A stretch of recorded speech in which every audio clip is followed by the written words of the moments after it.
A friend of mine asked if I am a photographer, videographer, or content creator. I said I was none of those. I am a storyteller.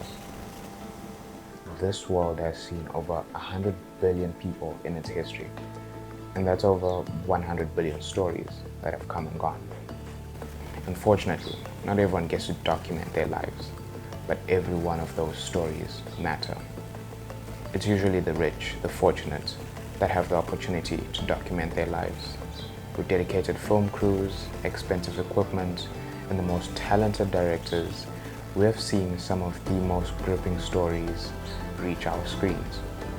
But now, thanks to social media and technology that's improving at alarming rates and becoming accessible to more people, we have started to see more and more stories. And well, this is my story.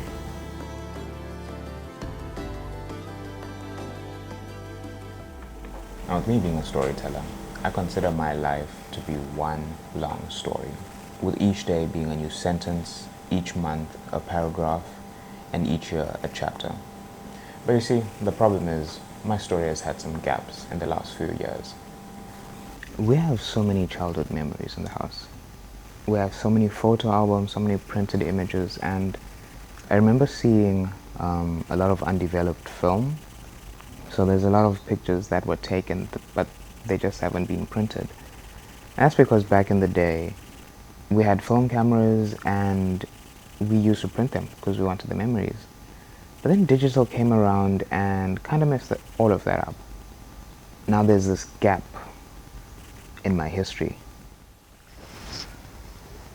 I need to stop that gap from growing.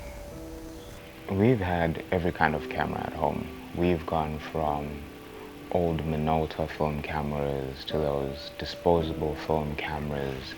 We've gone to little Canon point and shoots to the camera that I'm filming on right now and the camera that everyone has, which is a smartphone. Like I said, back in the days of film, you had to develop your pictures if you actually want to keep that memory. And so we used to do that a lot. I mean, we have so many printed images and undeveloped film. And because of that, we had a lot of memories growing up. But then cell phones happened, digital happened, and all of that got replaced. Now the problem with digital and all these phones is that you lose a phone, you lose all the memories that were in there. And it's because of that that I lost a lot of memories that we once had, that we took with our phones. And that's what I'm trying to address. Because going forward, I would really like to start printing my pictures. It's convenient having all your images stored on a hard drive or stored on cloud storage, but I don't want to be flipping through or browsing through old hard drives or going through some online server to find my pictures. I'd prefer to have my pictures in hand. I'd prefer to see an old vintage frame. I prefer to smell the old picture or see the scratches or the scribbles that were on the picture, because I think that gives it so much more character, and over time the picture itself adds on to its own memories, if that makes sense. Over the last 6 months, I've developed this habit of daily journaling. So this started as a way of tracking my daily tasks, my habits, a way to be productive, basically.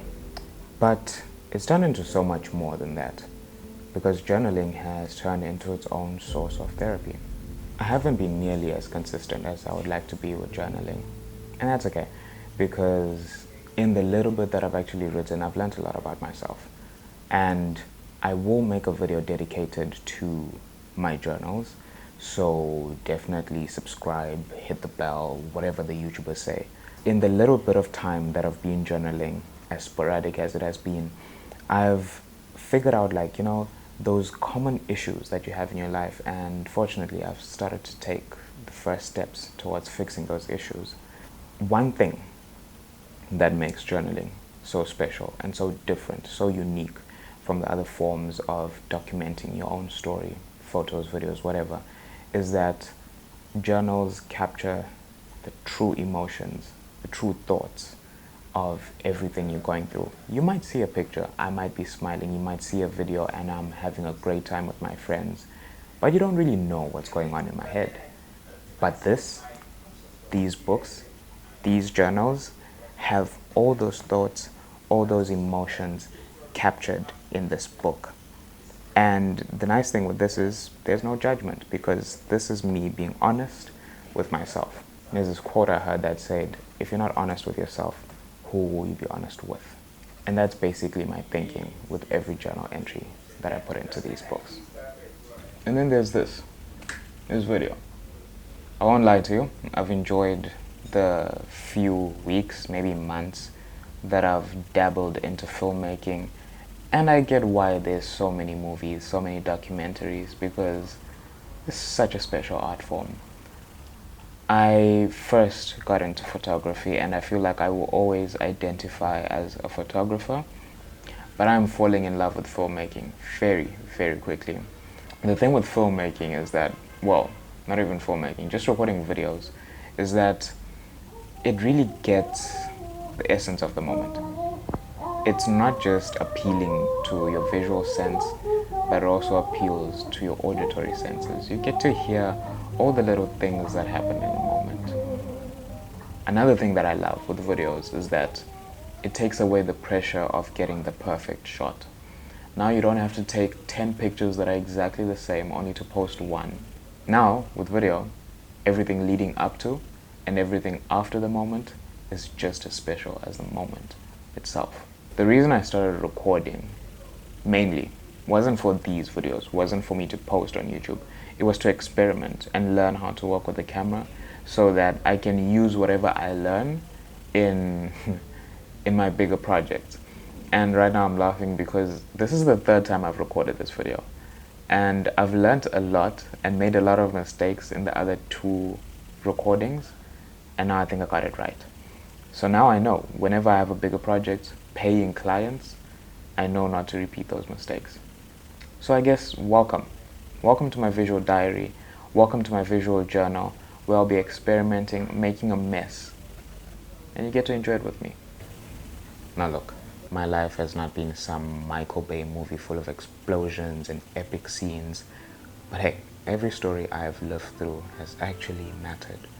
And unfortunately, a lot of those stories are lost now. But like these books behind me, I'm trying to collect every story that I live through now, every feeling I have, every thought I have, the greatest achievements in my life to the very mundane things, because every moment I live through matters. Make your life matter. Document your life. And I guess we'll get to look back in a few years' time and realize that, hey, life was not as bad as it actually seemed.